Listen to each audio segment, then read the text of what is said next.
गोरखपुर से एक सनसनीखेज मामला सामने आया है, जहां रामगढ़ ताल थाना क्षेत्र के एक गांव में एक महिला के साथ दुष्कर्म की कोशिश और फिर उसके परिवार पर हमले का आरोप लगा है। 2 तारीख को हम घर पे थे अकेले।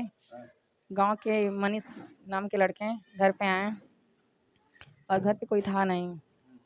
घर में हम बोले मतलब क्या है, तो बोले मतलब कुछ बोले नहीं। घर में हमको पटक दिए, सीना पे चढ़ गए। तब तक दादा आए, हम वो हटाए मतलब, तो उनको 2 तमाचे मारे और राड से मारे, कपड़ा फट गया जी।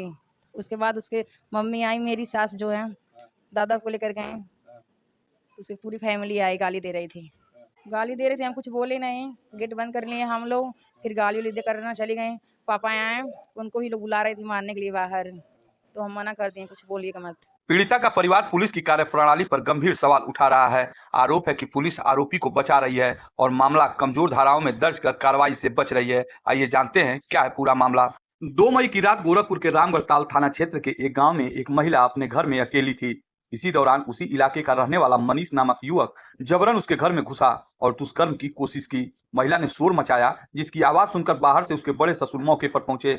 महिला का आरोप है कि मौके पर पकड़े जाने पर मनीष ने उनके ससुर पर लोहे की राड से वार किया और फिर वहां से फरार हो गया। ससुर की हालत गंभीर है, उनके सिर में गहरी चोटें आई हैं और उन्हें लगातार चक्कर आ रहा है। क्या उस दिन देखे आप? हम छते पर रहली पतोही के पटक के दिक्कत है ना, तब लोग हम आवत है छते पर से दौड़त हमें ढकेल के आदमी तुम्हारे कपार में फाट के लगे तो फिर पकड़ के है सब बैठल है। कौन था वो जो आया था? मनी पीड़ित परिवार ने घटना की शिकायत रामगढ़ ताल थाने में की, लेकिन आरोप है कि पुलिस ने इस गंभीर घटना को सिर्फ मारपीट की धाराओं में दर्ज किया। महिला का कहना है कि दुष्कर्म की कोशिश की स्पष्ट जानकारी देने के बावजूद पुलिस ने न तो सही धाराएं लगाई और न ही आरोपी की गिरफ्तारी की। पीड़िता की सास का कहना है कि उन्होंने 2 बार एसएसपी से मुलाकात की, लेकिन अब तक कोई ठोस कार्रवाई नहीं की गई। थाने 2-4 दाई दौड़ पाए, एसपी के यहाँ 2 दाई जा पूछ चुके हैं। सदर हमारे 10 दिन दौड़े, तो रिपोर्ट मिला कपार के, तब इन धारा कोई कुछ नहीं बहा रहे हैं। अमोल जी वैसा घूम रहा है, मेरे दरवाजे से रोज गुजर रहा है। घटना हुई थी और हमारी बहू साथ है। उसके बाद वो बोले तो उनके मार के कपार फोड़ के भाग गया। फिर घर वाले अपने पापा के, चाचा के, सबको लेकर आया। 2 भाई उसके हैं, वो के लेकर आया।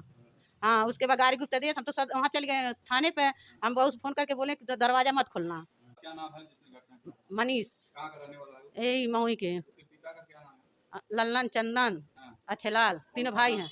गलत करना चाहता था तो हमारे भसुर आए बचाने, उनको मारा, भाग गया मार के। इतना ही नहीं, मामला दर्ज होने के बाद आरोपी मनीष अपने घर की महिलाओं के साथ पीड़िता के घर पहुंचा और गाली गलौज करने लगा। परिवार का कहना है कि आरोपी खुलेआम धमकी दे रहा है और उसके घर के बाहर आकर अपनी ताकत का प्रदर्शन भी कर रहा है। इससे परिवार डरा और सहमा हुआ है। इस पूरे मामले में सबसे बड़ा सवाल पुलिस की भूमिका पर खड़ा होता है। क्या वाकई पीड़ित परिवार की शिकायतों को नजरअंदाज किया जा रहा है? क्या एक गंभीर आपराधिक घटना को मामूली धाराओं में दर्ज कर आरोपी को बचाने की कोशिश हो रही है? हमारी बहुत साथ जो वो कहला है, वो कोशिश किए, मगर मुकदमा नहीं लिख रहे हैं। क्या कोशिश किए? बलात्कार करने की सोच रहा था, तो आए हमारा भसुर बचाने, वही मुकदमा नहीं लिख रहे हैं, मार झगड़ा वाला लिख रहे हैं। अच्छा, पुलिस मुकदमा आपका नहीं लिखी? नहीं, अपने से अपने से लिख दिए हैं। तहरीर आप दी थी? हाँ, हम दरोगा साहब से बोले थे, हमारे बहुत भी बोलता ही, लेकिन तुम्हारे कहने थोड़ा हम लिख देंगे। अच्छा, अपने से लिखेंगे? हाँ, अपने से लिखे। क्या नाम था दरोगा जी का? अंकित सिंह, अंकुर सिंह। अंकुर सिंह। हाँ। अच्छा, रामगढ़ ताल में? रामगढ़ ताल, यही पोखरा रहते हैं। अच्छा, फिलहाल पीड़ित परिवार न्याय की आस लगाए बैठा है और समाज यह सवाल कर रहा है कि अगर एक महिला के साथ ऐसा अन्याय हो सकता है और आरोपी सरेआम धमकियां दे सकता है, तो आम जनता की सुरक्षा की गारंटी कौन देगा?